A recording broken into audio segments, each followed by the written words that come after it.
What are common clutch downshifting mistakes? Imagine you're approaching a corner or slowing down for a stop, and you need to shift gears smoothly. If you're not careful, your bike might jerk or stall.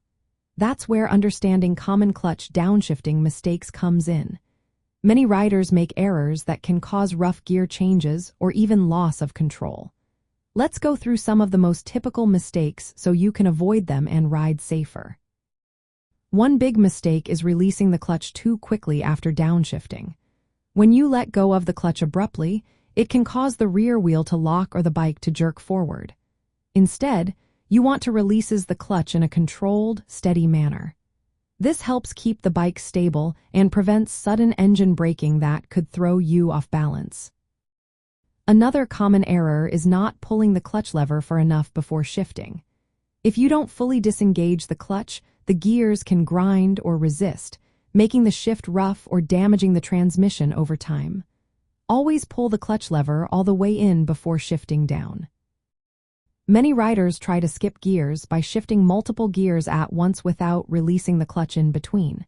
This can confuse the transmission and cause stalling or rear wheel lockup. The proper way is to downshift one gear at a time, releasing the clutch smoothly between each shift. This keeps the engine and wheel speeds matched and makes the shift smoother. Poor engine speed matching is another mistake. When you downshift, the engine RPM needs to increase to match the lower gear speed. If you don't do this, the bike might jerk or bog down.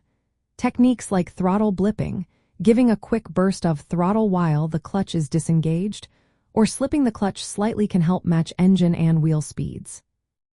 Taking too long to complete the downshift process is also problematic.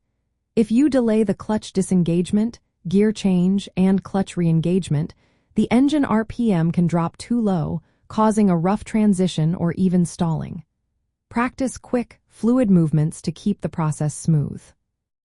Finally, improper foot positioning or not preloading the gear lever can slow down your shifts. Preloading means gently pressing the gear shifter before pulling the clutch, so the gear engages more smoothly when you complete the shift. To avoid these mistakes, always pull the clutch just enough to disengage the engine, shift down one gear at a time, and use throttle blips or clutch slipping to match engine speed. Practice your timing so you can complete a downshift in about half a second. This helps keep your ride smooth, safe, and in control.